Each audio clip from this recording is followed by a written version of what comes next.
ಒಂದು ಊರಿನಲ್ಲಿ ಒಬ್ಬ ಭಕ್ತ ಇರ್ತಾನೆ. ಆ ಭಕ್ತನಿಗೆ ದೇವರು ಅಂತ ಹೇಳಿದರೆ ತುಂಬ ಪ್ರೀತಿ ಅವನಿಗೆ. ಅವನು ಸಣ್ಣವನಿರುವಾಗದಿಂದಲೇ ದೇವರ ಪೂಜೆ ಮಾಡುವುದು, ದೇವರಲ್ಲಿ ಭಕ್ತಿ ಮಾಡುವುದು ಇದೇ ಅವನ ದಿನಚರಿ ಆಗಿರ್ತದೆ. ಅವನಿಗೆ ದೇವರು ಅವನ ಒಟ್ಟಿಗೆ ನಾನಿದ್ದೇನೆ ಅಂತ ಹೇಳುವಂಥ ಅನುಭವವನ್ನು ಕೂಡ ಆಗಾಗ ಕೊಡ್ತಾ ಇರ್ತಾನೆ. ಭಗವಂತ ಅಂತ ಹೇಳಿದರೆ ಅಷ್ಟು ಪ್ರೀತಿ. ದೇವರು ಸದಾ ನನ್ನ ಒಡನಾಡಿ ಅಂತ ಹೇಳುವಂಥ ರೀತಿಯಲ್ಲಿ ಅವನು ದೇವರ ಒಟ್ಟಿಗೆ ತಾನಿರ್ತಾನೆ. ಆ ಭಕ್ತ ಪ್ರತಿದಿನ ತಾನು ಸಮುದ್ರದ ದಂಡೆಯ ಮೇಲೆ ತಾನು ದಿನಾಗಲೂ ಹೆಜ್ಜೆ ಹಾಕ್ತಾ ಹೋಗುದು ಸಂಜೆ ಹೊತ್ತಿನಲ್ಲಿ. ಹಾಗೆ ಅವನು ಹೋಗಬೇಕಾದ್ರೆ ಅವನ ಮನಸ್ಸಲ್ಲಿ ದೇವರೂ ಕೂಡ ನನ್ನ ಒಟ್ಟಿಗೆ ಇದ್ದಾನೆ, ನಾನು ನಡ್ಕೊಂಡು ಹೋಗಬೇಕಾದ್ರೆ ದೇವರೂ ನನ್ನ ಜೊತೆ ನಡೀತಾ ಇದ್ದಾನೆ ಅಂತ ಹೇಳುವಂಥದ್ದು ಅವನ ದೃಢವಾದ ನಂಬಿಕೆ. ಹೀಗೆ ಇವನು ನಡ್ಕೊಂಡು ಹೋಗಬೇಕಾದ್ರೆ ಯಾವಾಗಲೂ ಕೂಡ ಆ ಸಮುದ್ರದ ದಡೆಯ ಮರಳಿನಲ್ಲಿ ಇವನ ಪಾದದ ಹೆಜ್ಜೆ ಮೂಡ್ತಿತ್ತು. ಆದರೆ ಅವನ ಮನಸ್ಸಲ್ಲಿ ದೇವರೂ ನನ್ನ ಜೊತೆ ಇದ್ದಾನೆ ಅಂತ ಹೇಳುವಂಥ ಭಾವನೆ ಅಲ್ವಾ.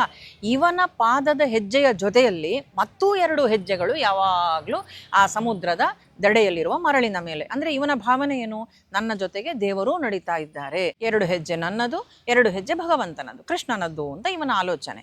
ಹೀಗಿರಬೇಕಾದ್ರೆ ಒಂದು ದಿವಸ ಆ ಭಕ್ತನಿಗೆ ಜೀವನದಲ್ಲಿ ತುಂಬ ಕಷ್ಟ ಬರ್ತದೆ. ಹಾಗೆ ಕಷ್ಟ ಬಂದಾಗ ಆ ಕಷ್ಟವನ್ನು ಅನುಭವಿಸ್ತಾ ಇರ್ತಾನೆ. ಆದರೂ ಕೂಡ ದೇವರು ನನ್ನ ಜೊತೆಯಲ್ಲಿದ್ದಾನೆ ಅಂತ ಅವನಿಗೊಂದು ಧೈರ್ಯ.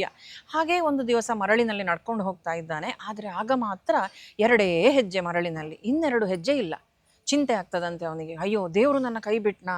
ಇವತ್ತು ನಾನು ಕಷ್ಟದಲ್ಲಿ ಇಲ್ಲಿ ನಡ್ಕೊಂಡು ಹೋಗ್ತಾ ಇರಬೇಕಾದ್ರೆ ಬರೀ ನನ್ನ 2 ಹೆಜ್ಜೆ ಮಾತ್ರ ಉಂಟು, ದೇವರ 2 ಹೆಜ್ಜೆ ಎಲ್ಲಿ ಹೋಯಿತು ಅಂತ ಆಲೋಚನೆ ಮಾಡ್ತಾನೆ. ಹಾಗೆ ಬರೀ 2 ಹೆಜ್ಜೆಗಳೇ ಇರ್ತದೆ. ಅವನ ಕಷ್ಟ ಕಳೆದು ಹೋಗ್ತದೆ, ಮತ್ತೆ ಸುಖ ಬರ್ತದೆ ಅವನಿಗೆ.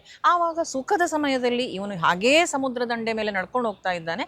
ಆವಾಗ 4 ಹೆಜ್ಜೆ, ಆವಾಗ ದೇವರು ಬಂದರು. ಆವಾಗ ಆಲೋಚನೆ ಮಾಡ್ತಾನೆ, ಓ, ಸುಖದ ಸಮಯದಲ್ಲಿ ದೇವರು ಬಂದರು, ಹಾಗಾದರೆ ದೇವರು ಕೂಡ ಮನುಷ್ಯರಾಗೆ ಮಾಡಲಿಕ್ಕೆ ಪ್ರಾರಂಭ ಮಾಡಿದ್ರ ಈಗ. ಅಂದರೆ ಕಷ್ಟ ಇರುವಾಗ ನನ್ನನ್ನು ಬಿಟ್ಟು ಹೋದ, ಸುಖ ಬರುವಾಗ ನನ್ನ ಕೃಷ್ಣ ಮತ್ತೆ ನನ್ನ ಹತ್ರ ಬಂದ ಅಲ್ಲ ಅಂತ. ಹಾಗೆ ಸ್ವಲ್ಪ ದಿವಸ ಹೋಗುವಾಗ ಮತ್ತೆ ಕಷ್ಟ ಬರ್ತದೆ. ಕಷ್ಟ ಬಂದಾಗ ಮತ್ತೆ 2 ಹೆಜ್ಜೆ, ದೇವರ ಹೆಜ್ಜೆ ಇಲ್ಲ. ಆವಾಗ ಈ ಬಾರಿ ತುಂಬ ದುಃಖದಲ್ಲಿ ದೇವರಿಗೆ ಬೈದು ಬಿಡ್ತಾನಂತೆ.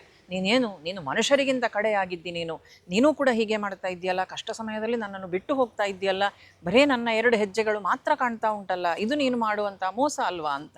ಆವಾಗ ದೇವರು ಅವನಿಗೆ ಹೇಳ್ತಾರಂತೆ, ಏನು ಅಂತ ಹೇಳಿದರೆ, ನಾನು ನಿನಗೆ ಮೋಸ ಮಾಡಲಿಲ್ಲ, ನೀನೆಂತ ಆಲೋಚನೆ ಮಾಡ್ತಾ ಇದ್ದಿ, ಕಷ್ಟದ ಸಮಯದಲ್ಲಿ ಅಲ್ಲಿ ಕಾಣುವಂತಹ 2 ಹೆಜ್ಜೆಗಳು ಏನಿತ್ತಲ್ಲ ಅದು ನಿನ್ನದು ಅಂತ ಹೇಳುವಂಥ ಆಲೋಚನೆ ನಿನ್ನದಾಗಿತ್ತು.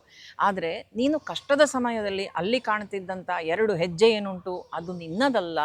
ನಾನು ನಿನ್ನನ್ನು ಬಿಟ್ಟು ಹೋಗಲಿಲ್ಲ. ಆ 2 ಹೆಜ್ಜೆ ಏನಿತ್ತಲ್ಲ ಅದು ನನ್ನ ಹೆಜ್ಜೆ. ನಾನೇನು ಮಾಡಿದ್ದೆ, ಕಷ್ಟದ ಸಮಯದಲ್ಲಿ ನಿನ್ನನ್ನು ಎತ್ತಿ ನಾನು ಹಿಡ್ಕೊಂಡಿದ್ದೆ. ಹಾಗಾಗಿ ಅಲ್ಲಿ ಕಂಡಂಥ 2 ಹೆಜ್ಜೆ ನಿನ್ನದಲ್ಲ, ನಿನ್ನನ್ನು ನಾನು ಎತ್ತಿ ಹಿಡ್ಕೊಂಡದ್ರಿಂದಾಗಿ ಆ 2 ಹೆಜ್ಜೆ ನನ್ನದು. ನಾನು ಕಷ್ಟದಲ್ಲಿರ್ಬೋದು, ಸುಖದಲ್ಲಿರ್ಬೋದು, ಯಾವತ್ತೂ ನಿನ್ನನ್ನು ನಾನು ಬಿಟ್ಟು ಹೋಗಲಿಲ್ಲ.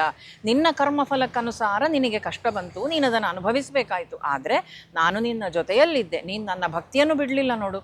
ಹಾಗಾಗಿ ನಿನ್ನನ್ನು ಎತ್ತಿ ಹಿಡ್ಕೊಂಡಿದ್ದೆ. ಬೇಗ ಆ ಕಷ್ಟಗಳ ಸಮಯವನ್ನು ನೀನು ಕಳೆಯುವ ಹಾಗೆ ನಾನು ಮಾಡಿದೆ ಅಂತ ಭಗವಂತ ಭಕ್ತನಿಗೆ ಹೇಳ್ತಾನಂತೆ. ಆ ಭಗವಂತನ ಆ ಮಾತಿನಿಂದ ಭಕ್ತನ ಕಣ್ತೆರೆಯಿತು.